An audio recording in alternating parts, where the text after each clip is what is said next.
I grew up always believing in that the colonial movement or the establishment is oppressive, and we oppress the American Indian and black people and poor people. It's not racial. This is the big divide in society. They want you to think it's racial, but it's class warfare. It's the rich against the poor. If believe me, if you're a black billionaire, no one's gonna mistreat you. Okay? And billionaires are just as diverse as the people, if not more. So I'm writing this book about secret Tennessee. This is the part 2 of this video. And the secret Tennessee is going to be just really cool. So I'm gonna really put my heart and soul into this book, and I need you to help me, my users and my audience, and I want you to tell me what I can do about it. Like what do you want to see in the book? I can put anything. I can put a 1, 2, 3 way to generate wealth. I mean, I used to live in it doesn't matter. There's a solution for everyone. It doesn't matter if you're starting out from nothing, if you're retired and you're starting over, if you're at any stage of the game, whatever it may be. Even if you only got a few years left, even if you're a teenager, it's all the same game. No matter what age you are, it's class warfare, and the social control paradigm is implemented by the elite establishment, and their game is real simple. Stay in power, keep the rest of the people out of power, and make them well-educated slaves, meaning they don't want you to be healthy and wealthy and smart enough to not have to work for the elite. So you should be smart enough to come up with some ideas that benefit your employer or the system,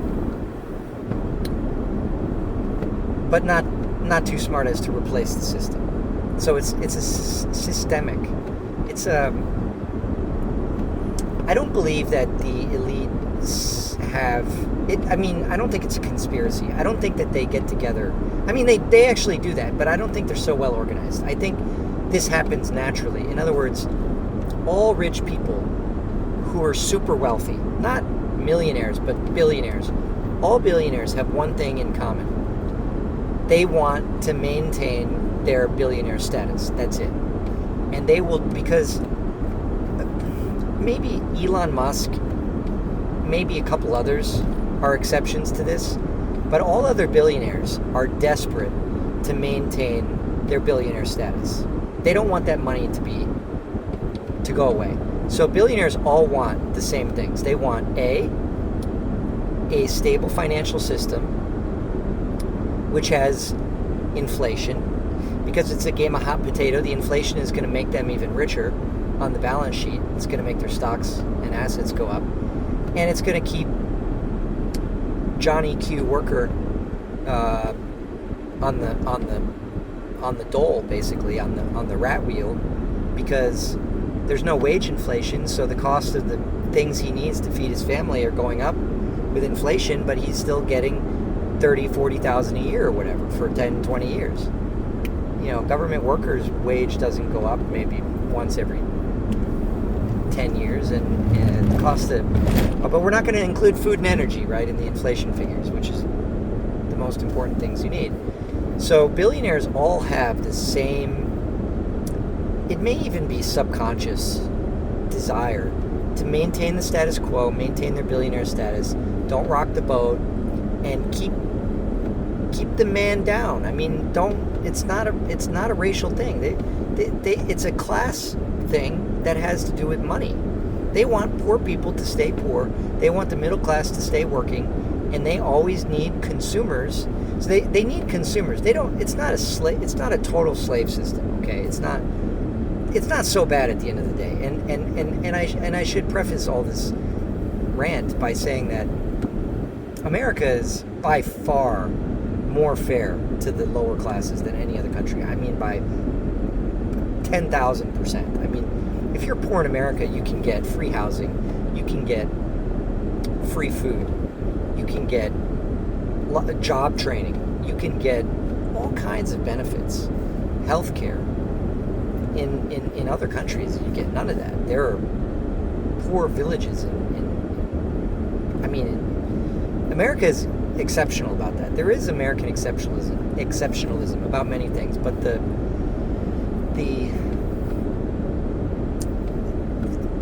there is still the social control paradigm in America. They want to support the middle class, and they want to support even the poor class to the extent that they want you to buy their products. So they're going to give you enough money that you can survive, but not enough that you can thrive. So that's kind of the tipping point, right? So I'm not saying it's a bad system. I'm saying that because of that, it's going to.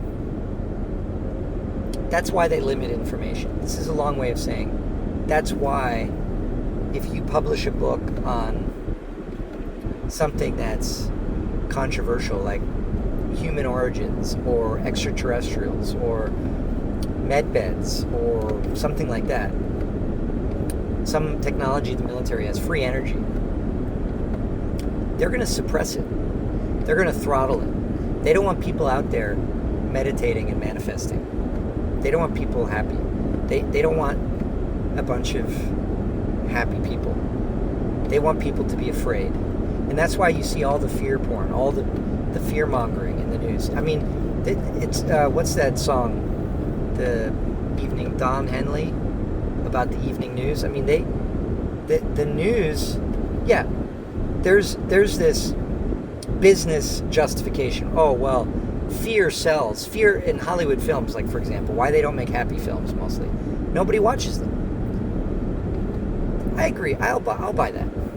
But these are all surface excuses for a grand master plan. The plan is they cannot allow positive messages about humanity. Messages like I was saying in the first video about Jesus in society. They need you to be afraid, because when you're afraid, first of all, it lowers your IQ. It floods your brain with cortisol. And there's something called chronic fear.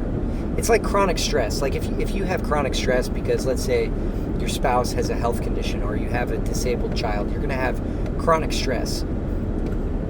That can be caused by this chronic fear that we're exposed to in the media.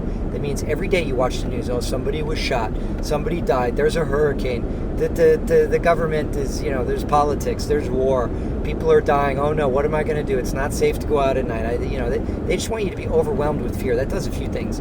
One, it distracts you from being productive. Two, it lowers your IQ. Now, this is a real... It's all in the studies, so you can read all this, but it's important. Because when you have this lowered IQ combined with the fear, you make bad decisions. So what's an example of that? You're nervous. So let's say you go into a store and you're really nervous for some reason. You see someone that you don't like or from your past or something, and you're just afraid, and you can feel it. You have that metallic taste in your mouth, and you're just nervous, and you start doing things that are strange, and then you buy some product, and then you think, why did I do that? That's the fear makes you make bad decisions. That's what it does. Bad decisions can be... That's all part of the social control paradigm. Making bad decisions is part of how they control us. They want us to make bad decisions. They want us to put... They don't want us to make good decisions. Good decisions might be, we don't need the political class. Let's implement a meritocracy instead of the billionaires, where engineers, teachers, people who actually are worth something, who are talented, have all the money, or something like that. Can't have that. So, and that's why it's designed to suppress us. And your IQ and spirituality and your physical health are all interrelated. You can't look at things individually, and that's another way that they control us. They separate and they compartmentalize life. Like if you have a problem, you've got to, like let's say you have ants in your house. They typically, well, you need to call the bug guy and he's going to spray poison. No one ever suggests that you should seal the cracks in your house, make it hermetically sealed so that the ants can't enter your house. But they don't build houses like that because then there'd be no business for ant people, right? They're all about the divide and conquer is a known thing, but when you look at how they divide us, it's fascinating. They divide us up into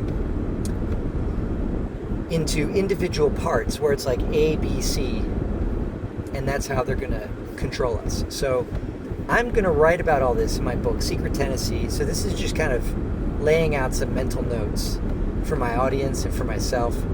And I hope you look forward to it. And I wish you guys the best day. Thank you for watching. Appreciate the subscription if you're not already subscribed. And if you need any real estate, investing, or you're looking into technology, those are the three things those are my three skill sets. Investments and technology.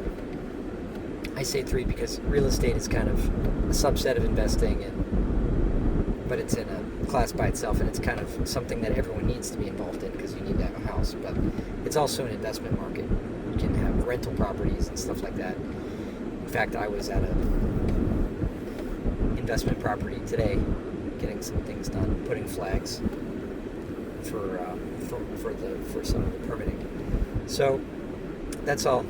Thank you guys. Have a great day.